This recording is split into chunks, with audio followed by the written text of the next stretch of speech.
Hello everyone, आपका हमारे YouTube channel NS education learning पर हार्दिक स्वागत है। इस चैनल पर आपको free of cost quality education provide करवाई जाती है। इस वीडियो में हम 8.1 के कुछ क्वेश्चन सोल्व करने वाले हैं, तो चलिए स्टार्ट करते हैं। 7वें क्वेश्चन में हमें दो क्वेश्चन दे रखे हैं। पहले वाले क्वेश्चन में 1 plus sine theta 1 minus sine theta divide by 1 plus cos theta और 1 माइनस कोस थीटा निकालना है। दूसरे वाले क्वेश्चन में कोट स्क्वायर थीटा का मान निकालना है। लास्ट वाले वीडियो में हमने देखा था लाल बटा कक्का से sine theta, cos theta, tan theta, cot sec और कोसेक, इन सबके फॉर्मूले हमने याद किए थे। तो बस यहाँ पे भी वही फॉर्मूले लगाने हैं। कोट थीटा का मान कितना दे रखा है? 7/8, लेकिन लाल बटा कक्का से हम जानते हैं लाल बटा कक्का। पहला वाला फॉर्मूला किसके लिए होगा? साइन थीटा के लिए। सेकंड वाला कोस theta, tan theta, cot theta, यानी कि कोट थीटा के लिए जो फॉर्मूला बनेगा वो बनेगा आधार बटा लंब, आधार बटा लंब, यानी कि जो आधार की वैल्यू होगी वो हो जाएगी 7 और जो लंब की वैल्यू होगी वो कितनी हो जाएगी? 8 हो जाएगी। यानी कि लंब यहाँ से हो गया 8 और आधार हो गया यहाँ से 7। त्रिभुज बना लो। यानी कि अगर मैं थीटा को यहाँ पे रखूंगा, क्योंकि एंगल क्या दे रखा है? थीटा दे रखा है। थीटा के जस्ट सामने वाली भुजा विषय क्या होगी? लंब होगी। इसका मतलब लंब का मान कितना हो जाएगा? 8 और आधार कितना दे रखा है? 7 दे रखा है। और बाकी 90 डिग्री के जस्ट सामने वाली भुजा मैंने बताई थी क्या होती है? कर्ण होती है। क्या होती है? कर्ण। इसको मैंने मान लिया x। यानी कि हमें क्या निकालना है? कर्ण निकालना है। इसका मतलब कर्ण का होल स्क्वायर, मैं फॉर्मूला नहीं लिख रहा हूँ, डायरेक्ट सोल्व कर रहा हूँ। कर्ण का होल स्क्वायर किसके बराबर आ जाएगा? आधार का होल स्क्वायर प्लस लंब का होल स्क्वायर। यहाँ से एक्स स्क्वायर की वैल्यू हो जाएगी 7 का वर्ग करूंगा तो 49, 8 का वर्ग करूंगा तो 64, और जब दोनों को जोड़ोगे तो कितना आ जाएगा? 113 आ जाएगा। लेकिन हमें x की वैल्यू फाइंड करनी है। इसका मतलब वर्ग को दूसरी साइड भेजना पड़ेगा, और जैसे ही वर्ग एक दूसरी साइड जाएगा किससे बदल जाएगा? वर्गमूल में। यानी कि यहाँ से x की वैल्यू आ जाएगी √113। पहले क्वेश्चन में हमें निकालना है 1 plus sine theta 1 minus sine theta divide by 1 plus cos theta और 1 माइनस कोस थीटा, इसी की वैल्यू फाइंड करनी है। लेकिन अगर आप ध्यान से देखें तो यहाँ पे कुछ फॉर्मूला बन रहा है a प्लस बी और a माइनस बी। यहाँ पे भी नीचे सेम बन रहा है a प्लस बी और a माइनस बी, और हम जानते हैं कि a प्लस बी और a माइनस बी का जो गुणनफल होता है वो होता है a square minus B square. यानी कि मैं इसको क्या मान लूंगा? a, ये हो जाएगा b, ये a और ये b। ऐसे नीचे वाले में ये a, ये b, ये a और ये b। यानी कि यहाँ से हम फॉर्मूला लगा देंगे a plus B a minus B, क्या बन जाएगा? a square minus B square. यानी कि मैं ऊपर वाले को लिख सकता हूँ 1 का whole square minus sine theta का होल स्क्वायर डिवाइड बाई 1 का whole square minus cos theta का होल स्क्वायर। 1 का स्क्वायर करने पर 1, और साइन थीटा का जब होल स्क्वायर करोगे तो मैं इसको इस तरीके से लिख सकता हूँ साइन स्क्वायर थीटा। ऐसे नीचे वाले में जब 1 का वर्ग करोगे तो कितना आ जाएगा? 1, और कोस थीटा का होल स्क्वायर करोगे तो यहाँ से मैं लिख सकता हूँ इसको कोस स्क्वायर थीटा। लेकिन अगर मुझे इस क्वेश्चन को सोल्व करना है तो सबसे पहले साइन थीटा और कोस थीटा के मान पता होना चाहिए। लेकिन ये मान कहाँ से पता चलेंगे? इस त्रिभुज से, क्योंकि हमें कर्ण का मान दे रखा है, आधार का मान दे रखा है और लंब का मान दे रखा है। और हम जानते हैं कि जो साइन थीटा का फॉर्मूला होता है वो होता है लंब बटा कर्ण, और यहाँ से लंब की वैल्यू कितनी हो जाएगी? 8, और कर्ण का मान हमने निकाला था कितना आ जाएगा? √113। ऐसे ही अगर मुझे कोस थीटा का मान निकालना है तो कोस थीटा का फॉर्मूला क्या हो जाएगा? आधार बटा कर्ण, और आधार का मान यहाँ पे कितना दे रखा है? 7 दे रखा है, और कर्ण कितना हो जाएगा? √113। यहाँ तक हमने सोल्व कर लिया था। अब साइन थीटा और कोस थीटा की वैल्यू को पुट करना पड़ेगा। देखो जैसे वैल्यू पुट करते तो क्या बनेगा? 1 माइनस 8 डिवाइड बाई √113 का whole square divide by 1 minus 7 under root 113 का होल स्क्वायर। एक ऐसे कैसे? 8 का जब वर्ग करोगे तो कितना हो जाएगा? 64। √113 का जब आप वर्ग करोगे तो वर्ग से ये वर्गमूल कट जाएगा। इसका मतलब यहाँ पे कितना बचेगा? 113 डिवाइड बाई एक ऐसे कैसे 7 का जब मैं वर्ग करूंगा तो कितना बन जाएगा? 49। और ऐसे ही √113 का जब मैं वर्ग करूंगा तो वर्ग से ये वर्गमूल कट जाएगा। इसका मतलब यहाँ पे कितना बचेगा? 113 बचेगा। अब इसे सोल्व करने के लिए ऊपर एलसीएम लेना पड़ेगा। ऐसे ही नीचे वाले को सोल्व करने के लिए नीचे भी क्या लेना पड़ेगा? एलसीएम लेना पड़ेगा। देखो इधर एलसीएम कितना आ जाएगा 113, और जैसे 113 आएगा तो ऊपर भी कितना बन जाएगा 113 माइनस 64 डिवाइड बाई, ऐसे ही नीचे जब सोल्व करोगे तो एलसीएम कितना आ जाएगा 113, और नीचे भी वही बन जाएगा 113 माइनस 49। 113 में से 64 घटाओगे तो कितना बचेगा 49, नीचे कितना बच गया 113। मैंने इस वाले भाग को इस वाले साइन के अंदर चेंज कर लिया, और 113 में से जब 49 घटाओगे तो कितना बचेगा 64 और 113। इस तरीके के सवाल हमने छोटी क्लासेज में किए हैं। यहाँ पे भाग वाला साइन दे रखा है, अब भाग वाले साइन को किसके अंदर चेंज करना पड़ेगा गुणा वाले साइन के अंदर, और जैसे ही भाग वाले साइन को आप गुणा के अंदर चेंज करोगे तो आगे वाली संख्याएं पलट जाएंगी, नीचे वाली कहाँ चली जाएगी ऊपर, और ऊपर वाली नीचे। तो देखो 49 डिवाइड बाई 113, भाग वाले साइन को मैं क्या लिख सकता हूँ गुणा, और जैसे ही गुणा लिखूंगा तो नीचे वाला कहाँ भाग जाएगा ऊपर, और ऊपर वाला कहाँ जाएगा नीचे। 113 से 113 कट जाएगा, ऊपर बच जाएगा 49 और नीचे आ जाएगा 64, और यही हमारे पहले वाले क्वेश्चन का क्या हो जाएगा आंसर हो जाएगा। ऐसे ही दूसरे वाले क्वेश्चन में हमें कोट स्क्वायर थीटा का मान निकालना है, यानी कि कोट स्क्वायर थीटा को मैं लिख सकता हूँ कोट थीटा का होल स्क्वायर, दोनों एक ही बात है। हमें कोट थीटा का मान कितना दे रखा है 7/8, यानी कि 7/8 का हमें क्या करना है स्क्वायर करना है। जब मैं 7 का वर्ग करूंगा तो इसको लिख सकता हूँ 49, और 8 का वर्ग कितना हो जाएगा 64, और ये सेकंड वाले का क्या हो जाएगा। 8वें क्वेश्चन में दे रखा है यदि 3 कोट ए बराबर 4 हो तो जांच कीजिए कि 1 minus ten square A divide by 1 plus ten square A cos square A minus sine square के बराबर है या नहीं है। क्वेश्चन में हमें दे रखा है 3 कोट ए किसके बराबर है 4 के बराबर, 3 और कोट ए आपस में मल्टीप्लाई में है, इसका मतलब 3 को दूसरी साइड भेजना पड़ेगा। तो जैसे ही आप 3 को उधर भेजोगे तो यहाँ से कोट ए की वैल्यू कितनी मिल जाएगी 4/3, और लाल बटा कक्का से हम जानते हैं कि जो कोट ए का जो फॉर्मूला बनता है वो बनेगा आधार बटा लंब। अब अगर मुझे तीसरी भुजा निकालनी है तो हमें त्रिभुज बनाना पड़ेगा, तो बना लो त्रिभुज। जैसे ही आप त्रिभुज बनाओगे तो नाम रख दो, यहाँ पे मैंने रख दिया ए, ये बी और ये सी। चूंकि यहाँ पे जो एंगल दे रखा है वो ए दे रखा है, इसका मतलब ए के जस्ट सामने वाली भुजा हमेशा ही क्या बनेगी लंब बनेगी। देखो इधर, इसका मतलब ये क्या हो जाएगा लंब, और लंब का मान यहाँ से कितना दे रखा है 3 दे रखा है। इसके अलावा ये क्या बच गया आधार, और आधार का मान कितना है 4, और 90 डिग्री के जस्ट सामने वाली भुजा को क्या मानना है कर्ण मानना है। अगर मुझे x की वैल्यू यानी कि कर्ण की वैल्यू फाइंड करनी है तो पाइथागोरस प्रमेय लगाना पड़ेगा। लगा दो पाइथागोरस प्रमेय, क्या होती है कर्ण का होल स्क्वायर किसके बराबर आ जाएगा आधार का होल स्क्वायर प्लस लंब का होल स्क्वायर।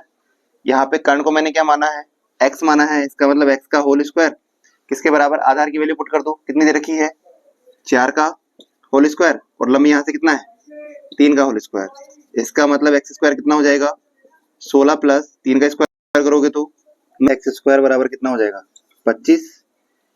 हमें x की वैल्यू निकालनी है, इसका मतलब वर्ग को दूसरी साइड भेजना पड़ेगा, और जैसे ही वर्ग दूसरी साइड जाएगा तो किसमें बदल जाएगा वर्गमूल में, यानी कि यहाँ से x का मान आ जाएगा √25, और इसको सोल्व करने पर x का मान कितना आ जाएगा 5 आ जाएगा, यानी कर्ण हमारा कितना आ गया 5 आ गया। अब अगर हमें इस क्वेश्चन को सोल्व करना है तो यहाँ पे हमें tan a की वैल्यू चाहिए, cos a की वैल्यू चाहिए और sin a की वैल्यू चाहिए, तो हम निकाल सकते हैं। यहाँ से sin a की वैल्यू क्या हो जाएगी लंब बटा कर्ण, एंगल क्या दे रखा है a, इसका मतलब a के जस्ट सामने वाली भुजा हमेशा ही क्या बनेगी लंब बनेगी, और लंब बनेगी तो लंब का मान कितना दे रखा है 3, और कर्ण का मान अभी हमने निकाला कितना आ गया 5। ऐसे ही कोस a की अगर मैं बात करूं तो फॉर्मूला क्या बनेगा आधार बटा कर्ण, आधार का मान कितना हो जाएगा 4, और कर्ण कितना है 5 दे रखा है।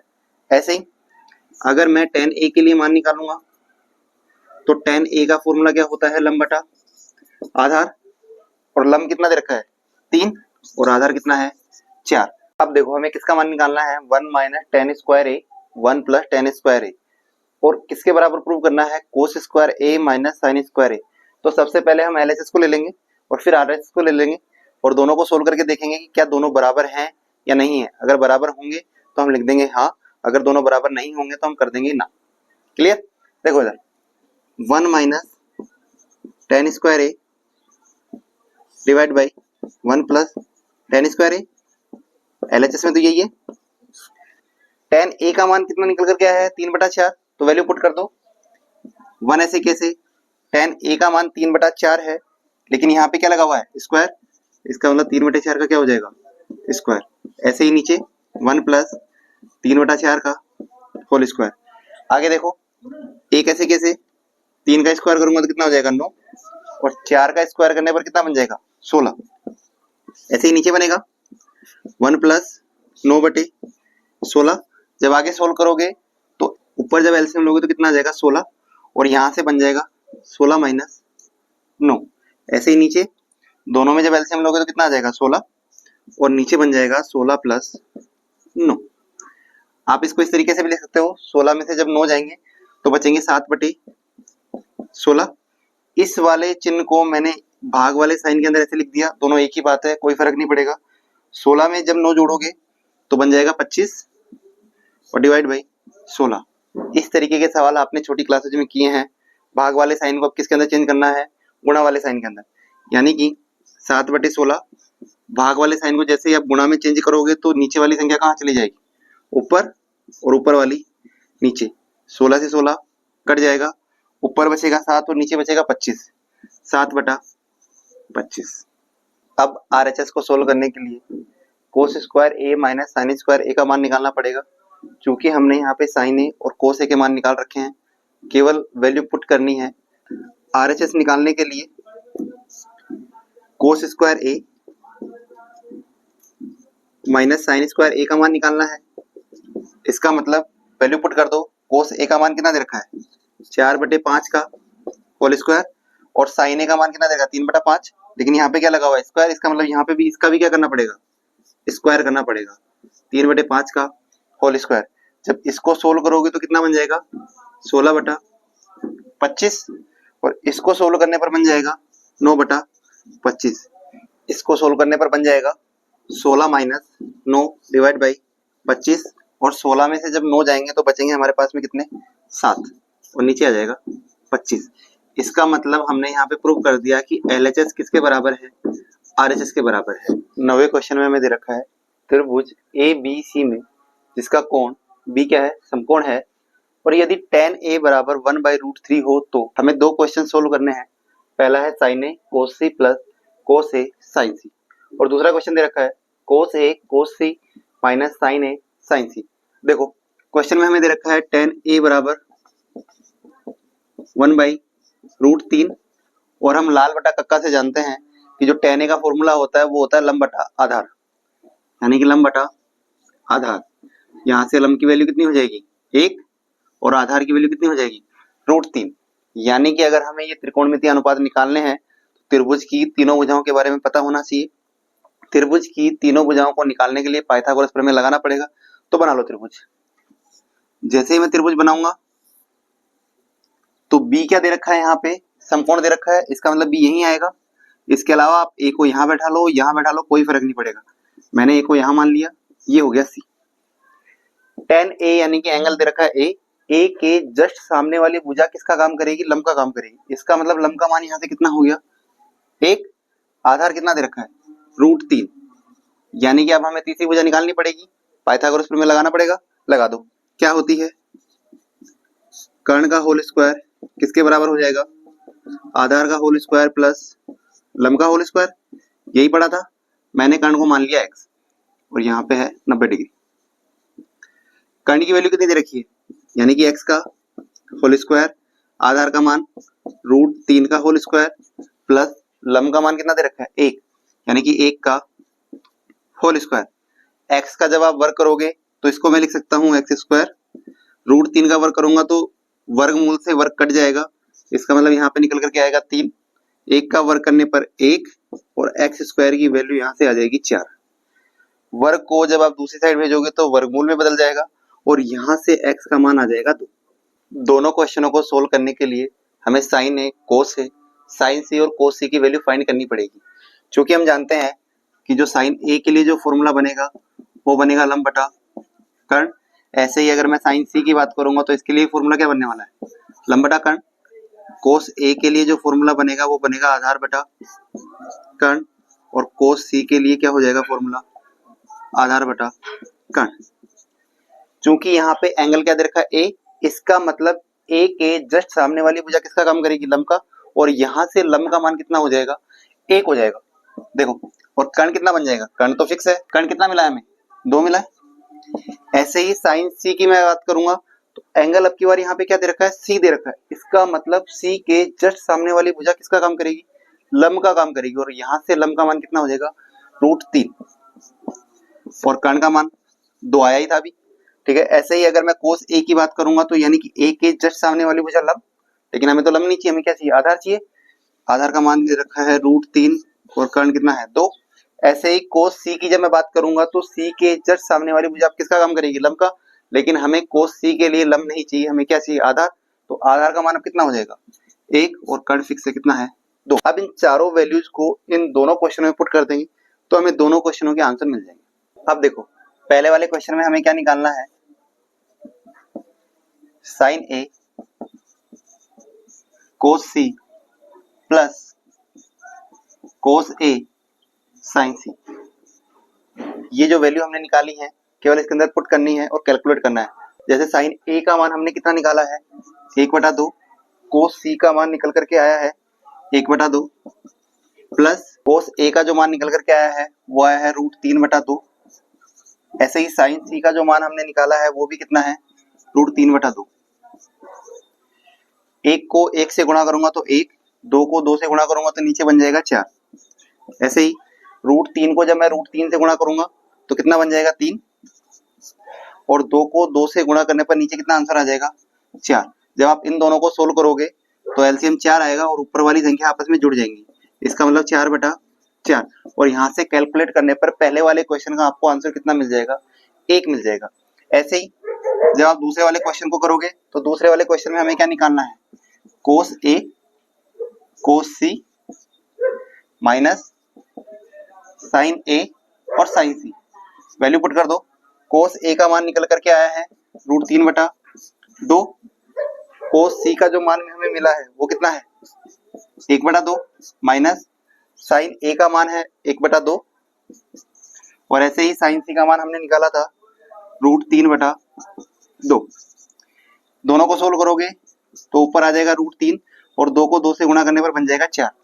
ऐसे ही आगे √3 ऊपर कितना बन जाएगा, √3, और नीचे बन जाएगा 4। एक संख्या प्लस की है, एक संख्या माइनस की है, तो दोनों कट जाएंगे, आंसर कितना आ जाएगा, 0 आ जाएगा। 10वें क्वेश्चन में दे रखा है त्रिभुज पी क्यू आर में जिसका कोण क्यू समकोण है और P R plus Q R का मान 25 दे रखा है, पी क्यू की वैल्यू दे रखी है 5, और हमें किस किस के मान निकालने हैं, साइन पी, कोस पी और टेन पी के मान निकालने हैं। इसका मतलब हमें त्रिकोणमितीय अनुपात निकालने हैं और उनके लिए जरूरी है कि त्रिभुज की तीनों भुजाओं के बारे में पता हो। लेकिन यहाँ पे हमें क्वेश्चन में केवल कितनी भुजाएं दे रखी हैं, एक भुजा दे रखी है और 2 भुजाओं का योग दे रखा है 25। त्रिभुज बना लो। त्रिभुज यानी कि क्वेश्चन के अकॉर्डिंग क्यू क्या दे रखा है, समकोण दे रखा है, इसका मतलब क्यू को आपको यही रखना है, इसके अलावा पी यहाँ पे और आर यहाँ पे। आगे देखो पी क्यू का मान कितना दे रखा है, 5 सेंटीमीटर, यानी कि ये हो जाएगा 5 सेंटीमीटर। इसके अलावा क्वेश्चन में दे रखा है P R plus Q R बराबर कितना है, 25। अगर मैं पी आर को x मान लूं, पी आर को क्या मान लूं, x, तो यहां से क्यू आर का मान कितना हो जाएगा, x प्लस में उधर जाएगा तो माइनस में, यानी कि मैं क्यू आर को लिख सकता हूं 25 माइनस x। ये आधार हो जाएगा, ये लंब और ये कर्ण। अब अगर हमें त्रिभुज की भुजाएं निकालनी है तो पाइथागोरस प्रमेय लगाना पड़ेगा, लगा दो। पाइथागोरस प्रमेय क्या बोलती है, कर्ण का होल स्क्वायर किसके बराबर आएगा, आधार का होल स्क्वायर प्लस लंब का होल स्क्वायर। कर्ण को मैंने क्या माना है, x माना है, इसका मतलब x का होल स्क्वायर। आधार की वैल्यू कितनी दे रखी है, 5 का होल स्क्वायर, और लंब कितना आया है 25 माइनस x, तो वैल्यू पुट कर दो 25 माइनस x का होल स्क्वायर। x का वर्ग करने पर मैं इसको लिख सकता हूँ x स्क्वायर, 5 का वर्ग करोगे तो यहाँ से मिल जाएगा आपको 25। आगे देखो यहाँ पे कुछ फॉर्मूला नजर आ रहा है, a माइनस बी का होल स्क्वायर, और हम जानते हैं कि a माइनस बी का जो होल स्क्वायर होता है वो होता है a square minus 2ab plus का b स्क्वायर। मैंने पहले वाले को मान लिया a और दूसरे वाले को मान लिया b। इसका मतलब a माइनस बी के होल स्क्वायर से a का स्क्वायर, यानी कि मैं इसको लिख सकता हूँ 25 का होल स्क्वायर माइनस 2 ऐसे कैसे, ए को मैंने माना है 25 और बी को मैंने माना है x। आगे बी का होल स्क्वायर, इसका मतलब x का वर्क करना है। ये लो एक्स स्क्वायर ऐसे कैसे, 25 ऐसे कैसे, 25 का जब आप वर्क करोगे तो ये बन जाएगा 625। 25 को 2 से गुणा करने पर 50 और 50 को जब x से गुणा करोगे तो यहाँ बन जाएगा 50x प्लस एक्स स्क्वायर ऐसे कैसे, प्लस में है जब इधर आएगा तो माइनस में, इसका मतलब एक्स स्क्वायर से एक्स स्क्वायर कट जाएगा, यहीं पे काट दो। आगे देखो 25 में 625 जोड़ोगे तो यहाँ से बन जाएगा 650 माइनस का 50x और ये किसके बराबर आ जाएगा, 0 के बराबर। अगर मुझे x की वैल्यू निकालनी है 50x माइनस में दे रखा है, इधर आएगा तो प्लस में बदल जाएगा। इसका मतलब मैं इसको लिख सकता हूँ 50x बराबर 650। x की वैल्यू फाइंड करने के लिए 50 गुणा में है, उधर जाएगा तो डिवाइड में, 0 से 0 कट जाएगा और 5 के पहाड़े में 65 13 बार आते हैं, यानी कि x की वैल्यू आपको कितनी मिल गई 13, कर्ण आपको कितना मिल गया 13। 25 में से जब 13 जाएंगे तो लंब की वैल्यू आपको कितनी मिल जाएगी 12 मिल जाएगी। अब देखो आपको एक त्रिभुज मिल गया जिसके अंदर आधार की वैल्यू कितनी है 5 सेंटीमीटर, लंब की वैल्यू आई है 12 सेंटीमीटर और कर्ण की वैल्यू आई है 13 सेंटीमीटर और यहाँ पे दे रखा है पी क्यू आर। क्वेश्चन के अकॉर्डिंग हम हमें किस की वैल्यू निकालनी है, साइन पी की वैल्यू निकालनी है, कोस पी की वैल्यू निकालनी है और टेन पी की वैल्यू निकालनी है। इसका मतलब साइन पी के लिए जो फॉर्मूला बनेगा वो बनेगा लंब बटा कर्ण। एंगल पी दे रखा है, इसका मतलब पी के जस्ट सामने वाली भुजा लंब, ये आधार और ये कर्ण। लंब का मान कितना हो जाएगा 12 और कर्ण का मान कितना हो जाएगा 13। ऐसे ही अगर मुझे कोस पी का मान निकालना है तो कोस पी के लिए फॉर्मूला बन जाएगा आधार बटा कर्ण और आधार का मान अब कितना हो जाएगा 5, कर्ण कितना दे रखा है 13। ऐसे ही टेन पी का मान निकालने के लिए लंब बटा आधार और लंब का मान यहाँ से कितना है 12 और आधार का मान 5। 11वें क्वेश्चन में हमसे पूछा है बताइए कि निम्न कथन सत्य हैं या असत्य हैं और कारण सहित अपने उत्तर की पुष्टि कीजिए। पहले वाले क्वेश्चन में हमसे पूछा है tan a का मान सदैव 1 से कम होता है, यह कथन सत्य है या असत्य है, इसके बारे में हमें बताना है। क्योंकि हम जानते हैं कि tan a का जो फॉर्मूला होता है वो होता है लंब बटा आधार, क्योंकि समकोण त्रिभुज के अंदर जो सबसे बड़ी भुजा होगी वो कौन सी होगी कर्ण होगी। लेकिन यहाँ पे ध्यान रखना ये दोनों भुजाएं आपस में छोटी या बड़ी हो सकती है, इसका मतलब आधार का मान लंब से छोटा भी हो सकता है और बड़ा भी हो सकता है। अगर बड़ा होगा तो कौन सी कंडीशन होगी, छोटा होगा तो कौन सी कंडीशन होगी। देखो हमने दो केस लिए हैं, यदि आधार का मान लंब से बड़ा है यानी कि आधार का मान क्या दे रखा है बड़ा, किससे लंब से, tan थीटा का मान 1 से क्या होगा छोटा होगा। कैसे होगा देखो tan थीटा का मान 3/4 यानी कि आधार का मान हमने यहाँ पे क्या लिया है बड़ा लिया है, किससे 3 से। तो जैसे ही 3/4 करोगे तो इसका मान कितने से कम आएगा 1 से कम आएगा। ऐसे ही दूसरे वाले केस में हमने आधार को क्या माना है लंब से छोटा माना है और जैसे ही आधार का मान लंब से छोटा होगा यानी कि tan थीटा बराबर कितना हो जाएगा 4/3 और यहाँ पे आधार क्या है लंब से छोटा है, इसका मतलब इसकी पूरी वैल्यू 1 से क्या आएगी बड़ी आएगी। इसलिए हम कह सकते हैं कि ये कथन क्या है असत्य है। इस क्वेश्चन में हमसे पूछा है कि tan a का मान सदैव 1 से कम होता है, यहाँ पे क्या दे रखा है सदैव। हाँ कुछ कंडीशन में हो सकती है 1 से कम होता है जैसे कि यहाँ पे, लेकिन यहाँ पे क्या दे रखा है 1 से ज्यादा दे रखा है, इसलिए हम बोल सकते हैं कि सदैव तो नहीं होगा। हाँ लेकिन अगर बात करें कि आधार का मान अगर लंब से बड़ा है तो ये हो सकता है, ठीक है। इसका मतलब ये कथन कैसा हो जाएगा असत्य हो जाएगा। अगले वाले क्वेश्चन में हमसे पूछा है कोण ए के किसी मान के लिए sec a का मान 12/5 हो सकता है या नहीं हो सकता है। क्योंकि sec a का जो मान दे रखा है वो दे रखा है 12/5 और हम लाल बटा कक्का से जानते हैं कि sec के लिए जो फॉर्मूला बनेगा पहला वाला जो फॉर्मूला होगा वो साइन के लिए, दूसरा वाला कोस के लिए, तीसरा वाला टेन के लिए, ये कोट, ये sec और ये कोसेक। यानी कि यहाँ से जो sec का फॉर्मूला बनेगा वो बनेगा कर्ण बटे आधार, यानी कि आधार का मान कितना दे रखा है 5 दे रखा है और कर्ण का मान कितना दे रखा है 12। और हम जानते हैं कि किसी समकोण त्रिभुज में कर्ण सबसे बड़ी भुजा होती है और यहाँ पे हमारे पास में दो भुजाएं हैं, एक आधार और दूसरा कर्ण, और यहाँ पे दे रखा है कि कर्ण का जो मान है वो आधार से क्या है बड़ा। तो ये वाली कंडीशन हो सकती है, इसका मतलब ये कथन कैसा हो जाएगा सत्य हो जाएगा। तीसरे क्वेश्चन में हमसे पूछा है कोस ए कोण ए के कोस सेकंड के लिए प्रयुक्त एक संक्षिप्त रूप है या नहीं है, यानी कि शॉर्ट नेम है या नहीं है।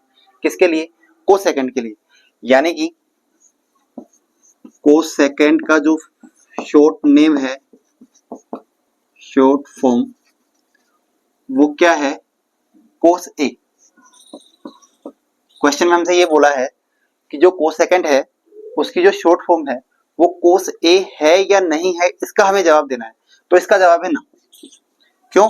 क्योंकि हमने पढ़ा था साइन का जो शॉर्ट नेम होता है वो होता है साइन, ऐसे ही कोसाइन का जो शॉर्ट फॉर्म होता है वो होता है कोस, टेंजेंट के लिए होता है टेन, और कोट टेंजेंट के लिए होता है कोट।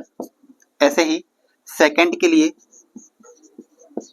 हम काम में लेते हैं सेक, और कोसेकेंड के लिए हम काम में लेते हैं कोसेक। यहाँ पे कोसेकेंड के लिए क्या दे रखा है, कोसे। आना क्या चाहिए था, कोसेक आना चाहिए था, इसलिए हमारा ये वाला जो आंसर है वो क्या हो जाएगा, गलत हो जाएगा। चौथे वाले क्वेश्चन में हमसे पूछा है कोट और ए का गुणनफल होता है या नहीं होता है। तो याद रखिएगा कोट और ए का गुणनफल नहीं होगा, क्योंकि थीटा से अलग होकर साइन का कोई अर्थ नहीं है। साइन का अस्तित्व तभी है जब ये थीटा के साथ लगा हुआ है। अगर ये थीटा के साथ नहीं लगा हुआ है देन इसका मतलब साइन का कोई भी अस्तित्व नहीं है। ऐसे ही हम अन्य त्रिकोणमितीय अनुपात के लिए भी बोल सकते हैं, चाहे वो साइन ए हो, कोस ए हो, टेन ए हो, कोट का तो दे ही दिया है, सेक ए हो और कोसेक ए हो। यहाँ पे भी साइन और ए आपस में गुणा में नहीं है, कोस और ए गुणा में नहीं है, टेन और ए गुणा में नहीं है, सेक और ए गुणा में नहीं है, और कोसेक और ए भी आपस में गुणा में नहीं है। पांचवें क्वेश्चन में हमसे पूछा है किसी भी कोण थीटा के लिए साइन थीटा का मान 4/3 हो सकता है या नहीं हो सकता है, इसके बारे में हमें बताना है। क्योंकि हम जानते हैं कि साइन थीटा का जो फॉर्मूला होता है वो होता है लंब बटा कर्ण, और यहाँ पे हमें साइन थीटा का मान कितना दे रखा है, 4/3। और हम ये भी जानते हैं कि समकोण त्रिभुज के अंदर जो सबसे बड़ी भुजा होती है वो कौन सी होती है, कर्ण होती है। इसका मतलब यहाँ पे आप देखोगे तो कर्ण का मान कितना दे रखा है, 3 दे रखा है, और लंब का मान कितना दे रखा है, 4। लेकिन ऐसा कभी भी पॉसिबल नहीं है कि जो सबसे बड़ी भुजा हो वो लंब बन जाए, क्योंकि समकोण त्रिभुज के अंदर जो सबसे बड़ी भुजा होती है वो हमेशा ही क्या होगी, कर्ण होगी। लेकिन कर्ण का मान यहाँ पे कितना दे रखा है, 3, जो कि किससे छोटा है, 4 से छोटा, और ऐसा होना पॉसिबल नहीं है। इसका मतलब ये कथन कैसा हो जाएगा, असत्य हो जाएगा। आज के वीडियो में इतना ही। अगर ये वीडियो आपको पसंद आया हो तो लाइक, शेयर और सब्सक्राइब करना ना भूलें। Thank you so much.